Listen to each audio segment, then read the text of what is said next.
Welcome. With me today is Glen Jankowski, who works in the Social Sciences Department at Leeds Beckett University in the UK.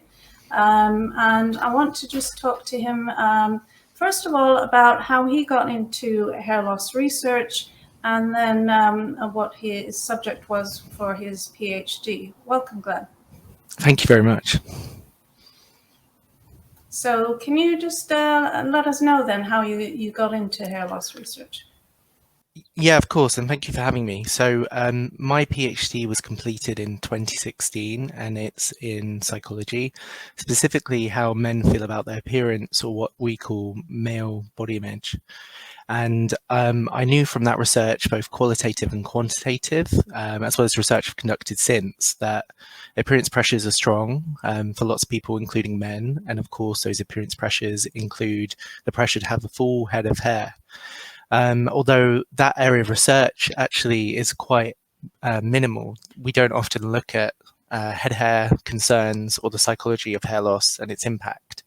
So I knew it was an area to be developed. And when I started looking into it, I was honestly a little bit concerned about the commercial influences on the research, which I've since found are more extensive than many people think and reflect a wider commercial influence on hair loss information.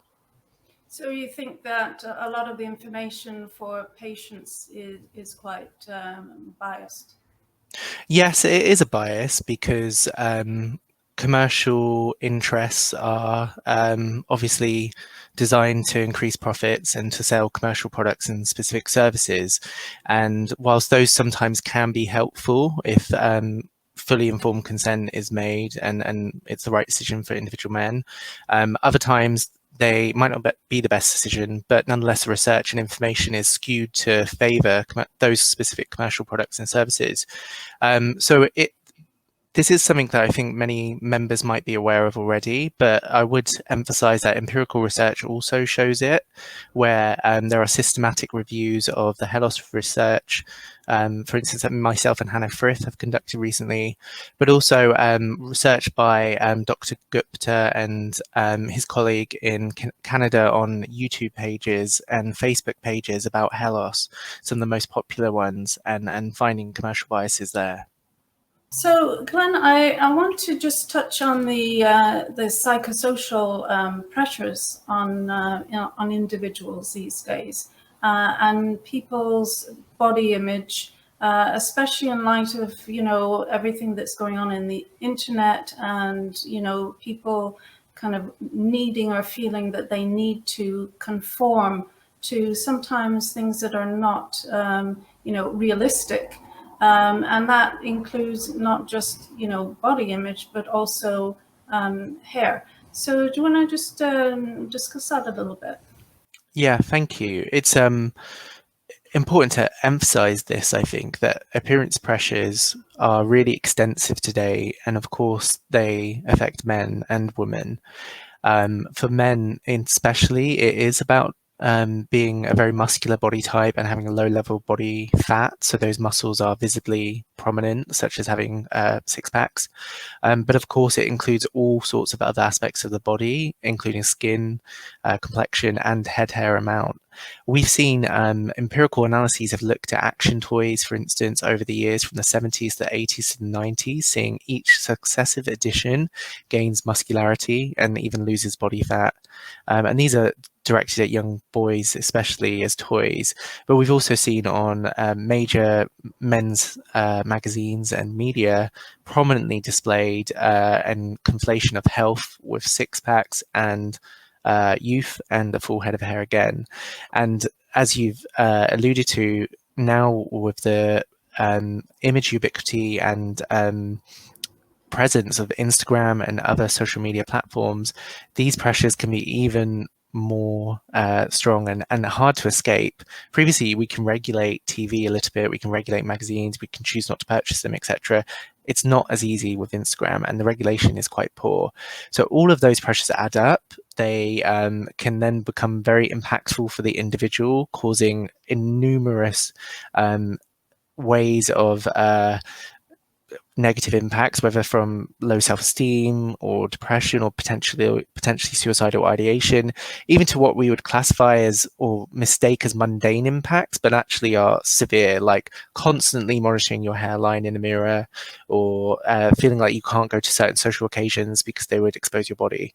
So all of those pressures and experiences can and mostly do affect most people, including most men. They're quite hard to combat, and I feel particularly a bit of empathy really with practitioners who might face somebody coming into their clinic room with these issues, because I know how difficult they are to combat meaningfully and how difficult they are to support. Yeah, and you know, from a practitioner's point of view, you know, we have a limited amount of time in our consultation, and very often these kind of things you need to spend a considerable amount of time with the patient to kind of tease out all these issues. I think what hair loss practitioners do very well is affirm men's and women's idea that hair loss matters, that their concerns are serious and valid, and that isn't something people with hair loss get often. So I think that that's really fantastic. I think the best way to support them in the short amount of time you have is say your concerns are real, or they feel real to you, and there are various options you can take. And of course, with informed consent, not having this procedure or product is one option. But we live in a culture of unremitting appearance pressures that no procedure or product is going to be able to really realistically combat.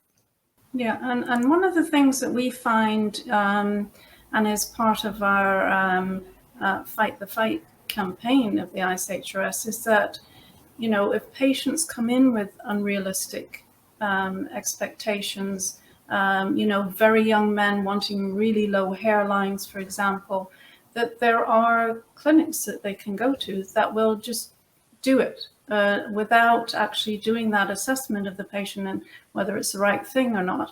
And you know, those patients are, you know, well, I need it for my image, I need it for Instagram, I need it for, you know, whatever, and really not thinking about what's the impact on that patient 10 years down the line when they've lost a lot more hair and you can't actually chase their hair loss. Or, you know, when they're at an age where those kind of issues are no longer driving forces behind, you know, behind them. So it is very difficult for us very often to actually change people's minds, because there's so much coming at people from social media that this is how, you know, you should look, and this is how the image that you should have. And going back to that, you know, the bodybuilder type of man with the big pecs and all that. Another thing that we're seeing is that those patients, they're taking exogenous testosterone.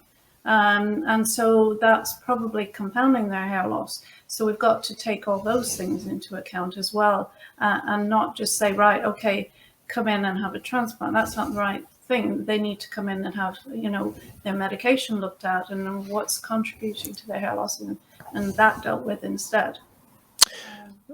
Absolutely. That's why I really admire the Fight the Fight campaign, because we need more regulation of the advertising and messages around this. I'd like to thank you for discussing this with me today, and perhaps we can, you know, write some papers for our journal in the future, and maybe when you get your research results, you'd be, you know, maybe invited to write something in our membership journal, which would be great. So thank you very much. Thank you very much.